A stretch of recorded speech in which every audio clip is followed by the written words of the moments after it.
Hi, thanks, Helen. Hi, everyone. I'm Amanda, and I'm going to be diving straight into email and how that channel is going to drive awareness and engagement for Pacific Heartbeat. We're going to utilize it specifically on a weekly basis during this campaign to drive awareness to both the existing database of the Pacific Heartbeat, and we're going to utilize a few key techniques that's going to grow the list to reach more people as well. I'm also going to cover off offline techniques that we're going to utilize in events and offline marketing that we're going to do as well. So I'll try to keep this brief. I could talk for a lot longer than this. So firstly, we're going to drive awareness engagement, as I said, by reaching the existing database. We're going to use MailChimp as it already exists and reach the couple of thousand people on the list with weekly emails for Pacific Heartbeat. Now, what that's going to look like is branded with the Inga campaign artwork, and it's going to include a video which is going to be a weekly advice from Inga himself. It's going to have some really punchy artwork, really visual and simple, such as this week's tips about how to budget better or buying healthy food. Really visual call to actions that are going to be really simple, easy to read, catchy, and we're going to utilize video. Video gets about a 300% increase in engagement rates, and what we're going to utilize is play on the whole visual aspect of Pacific people, and everything we do in the email and offline is going to be really visual and just really simple call to actions. We're going to utilize the email being mobile responsive, as we know there's a large percentage of those 25 to 35-year-olds who are on mobile. So we're going to make sure that when they read it on their phones, this email is going to look good and it's going to drive people through to your website. Vice versa, what we're going to do is, from what Mandy was talking about on Facebook, we're going to utilize that channel to get people to sign up from there, and also the Pacific Heartbeat website, to drive subscriptions back into the email list. What we're then going to do, we would recommend you start a welcome email series, which will then bring people into the fold of what the campaign is about, introducing them to what you do, how you can help, just in a way that obviously appeals to that target market in a relevant and engaging way. So after we've got subscriptions up, the list is growing, we're sending out these weekly emails throughout this campaign, which is all Inga's generated content. It's really shareable, it's really punchy, written in a way that's going to really appeal to this audience. And weekly frequency is really ideal, and as I said, mobile responsive. What we're going to do then is, once we've got that engaging content, we're going to utilize the email to social flow back and forth. So people are going to be sharing that content on social. They're also going to be signing up to the email from Facebook, and it's going to be driving content both ways and really engaging with people on there. So I've discussed video, I've discussed frequency.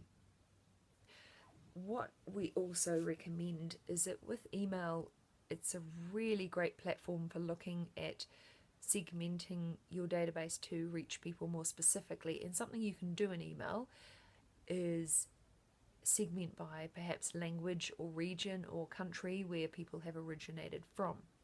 So we've spoken a lot about the different cultures, the different languages. They're a lot the same, but you can even enhance that by personalizing that to their language and their culture even more.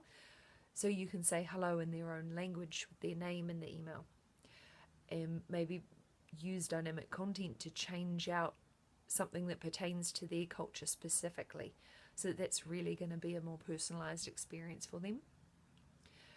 So we thought that'd be a really nice touch point.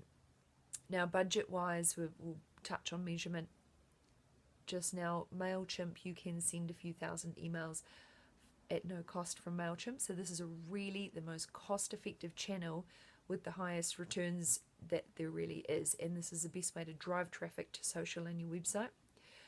Going forward, you would obviously need someone to just keep this up. You want to keep the email up and keep it warm, keep your database engaged, and even after the campaign ends, the list is going to keep growing, and if you have the right content, people are going to be wanting and expecting it, and so just keep that up.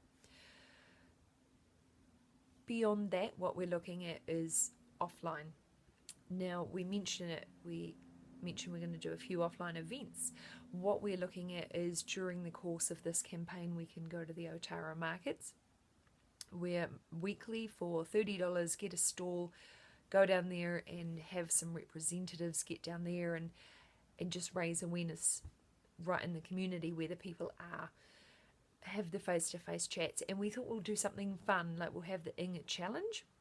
So the people can rock up to the stand, they can meet Inga if he wants to go down there, meet one of your representatives. Really fun music. We'll have game, so they've got to jump through tight hoops or climb a rope, do something really simple but challenging and fun.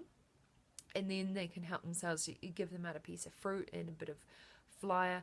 We're going to hand out cards with the Facebook address on it, so it's going to drive people to your Facebook page.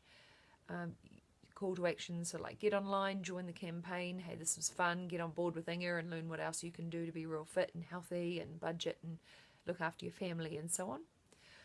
So then those people are going to go back, jump on Facebook, and then they're going to see your presence there at the markets each week. So that's going to really raise awareness of the campaign. Beyond that, we're going to go to the highlight of the Pacific calendar, where 80,000 people attend each year, and that's Pacifica. And Pacifica is huge, and that's going to be the best event to attend for the whole year, and it'll be like the culmination of the whole campaign.